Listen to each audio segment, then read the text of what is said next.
Nebo, more, piesak. At Chaucer School in Sheffield, they're trying a different way to get children interested in foreign languages. Speak to the youngsters themselves and you'll quickly see why that is a challenge. Many would like to sidestep this subject as soon as they can. It's just kind of boring. It's very hard for people to get into, so they don't really enjoy it as much as PE and stuff, which is very active and get into it very fast. It's really hard to understand, and it takes a long time for you to be able to actually understand everything, if you know what I mean. Here to try to change that perception are mentors who are students from the city's universities.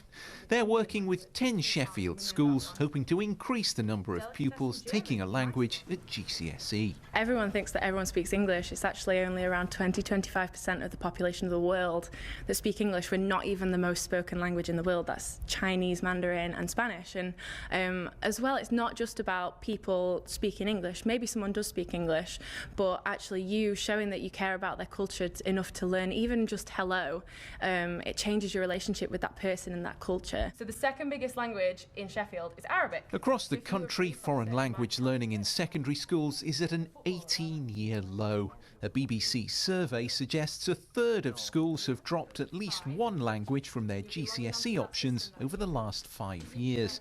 There's a view here that the value placed on languages in society has been falling. We often get questions from the pupils of why do we have to learn this, but it's great in terms of expanding your horizons. It's also really great for your brain to do something that challenging and to expose yourself in that way to that different culture.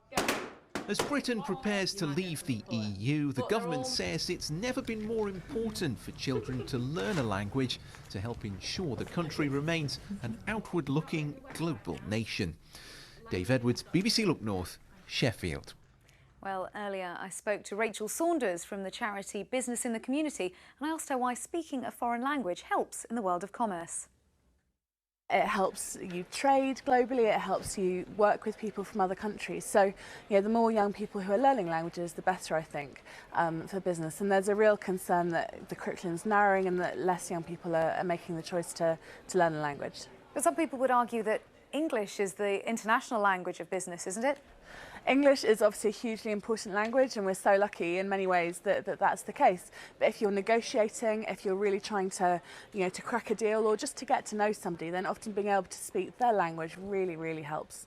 Now, while numbers of students doing GCSE French and German has dropped, it's actually gone up for Mandarin. And in fact, the government says it's invested in that language. So is that good news for business? I think it's great news that Mandarin's going up. Obviously, China is a hugely important country in terms of global trade, but we want the breadth of languages to be learnt. And this isn't just about trade, it's about culture. The more you can speak somebody else's language, the more you can understand where they're coming from, the more you can understand the culture and the literature and the theatre that comes with that language, the more we can build those relationships across borders, which really matter. And what do you think should be done to help reverse this decline then?